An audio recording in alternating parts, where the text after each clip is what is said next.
You know, when we think of Holi, we usually picture this huge, joyful explosion of color, right? But what if I told you there's a whole other side to this festival? A version that's less about the colored powder and more about sacred fire and this incredible, powerful feeling of coming home. Well, that's what we're diving into. We're going to head to the beautiful Kokan coast of Maharashtra to explore a celebration called Shimga.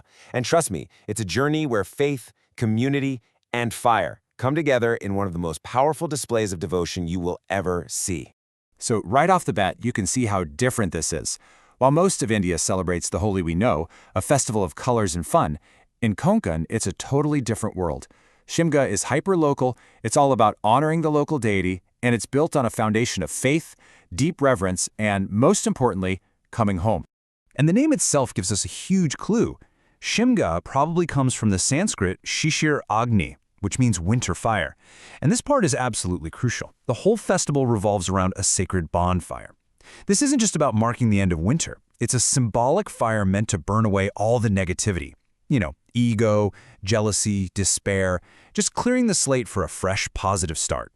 But Shimga is so much more than just a spiritual cleansing. It's really the social glue that holds the entire Konkan region together. And it's all powered by this amazing tradition, the homecoming. And at the heart of this tradition are the Chakramani. It's a term for the thousands of people who've left their villages to find work in big cities like Mumbai. Now, for the Chakramani, Shimga isn't just a holiday they might take. Oh no, it is a sacred duty, an unbreakable, non-negotiable link back to their family, their land, and their roots. And this saying here, it's not just a casual suggestion. It's a rule written on the heart. The locals describe the feeling, the urge to return, as gardzatli od, which means a deep, profound, undeniable pull from the very center of your heart. It's a feeling that just overrides everything else. Work, distance, you name it. You just have to go home. So once everybody's home, the real heart of the celebration can begin, and that is the journey of the village deity, the Gram Devta. This journey is just incredible. It shows you how intimate the connection is between the people and their protector. The deity's idol, or tak, is placed in this beautifully decorated palanquin called a palki, and for days, sometimes weeks, it travels from door to door. Just imagine that, the divine literally showing up on your doorstep. Villagers welcome it with prayers and offerings, and then, and this is my favorite part, devotees actually dance the palki on their shoulders to the powerful beat of drums. It's this amazing display of pure joy and reverence. Every night, the palki comes to rest at a special, sacred space set up in the village, called the mand. For the entire festival, the mand basically becomes the village's living room and its spiritual heart. It's where everyone gathers for prayers, for songs, and for traditional performances that go on late into the night. So you have the homecoming, the processions, the nightly gatherings. All of this is building towards this incredibly intense and powerful climax on the final night. And it's an event that villagers will tell you can't explain it with logic. You just have to experience it. As the drumming gets faster and the chanting gets louder, reaching this absolute fever pitch, it's believed that the spirit of the village protector, the Gram Devta, literally descends from the heavens and enters the body of one of the villagers. This chosen person is known as the Avsar. For that night, they become a living medium, a physical vessel for the divine.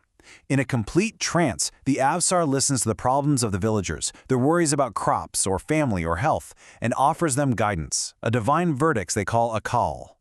And then the Avsar is handed a huge flaming torch. And as one villager so perfectly put it, in that moment it's not just a torch, it is the living, breathing symbol of the village's king, its protector, its divine authority. And right here, this is the most awe-inspiring moment of the entire festival. With their eyes completely shut, still in this state of trance, the Avsar runs at a full sprint, holding that torch high, all the way to the physical boundaries of the village. This isn't just some random run.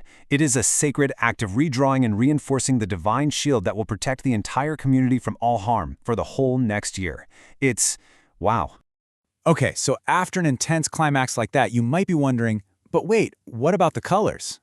Well, while Shimga is really all about these deep rituals, the spirit of Holi is definitely still there. And there's this really wonderful movement that connects that ancient respect for nature with our modern concerns about safety. And the cool thing is, you can totally make your own safe and natural colors right at home. I mean, think about it. Beautiful red from hibiscus flowers, a vibrant yellow from turmeric, green from henna powder. It's so much better for your skin and for the environment. And honestly, it just feels more connected to the festival's natural roots. So, when it's all over, what's the lasting impact of this incredible celebration? What does Shimga really leave behind for the community? Well, Shimga is way more than just a festival. It's like an annual reset button for the entire community. It's this powerful system of spiritual and psychological support, where the collective belief of the group creates this incredible strength and resilience for each person for the entire year to come. And this quote just gets right to the heart of it all.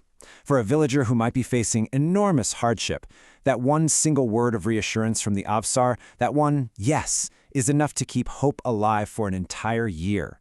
Now, whether you see it as a miracle or as a powerful psychological anchor, its effect is absolutely undeniable. And that really leaves us with a final question to think about. You know, in our modern world, with all our digital connections and virtual communities, what are the rituals that truly bring us together like this, face to face? What gives us that same profound, heart-pulling sense of belonging? It's something worth considering. Thanks for joining me on this incredible journey.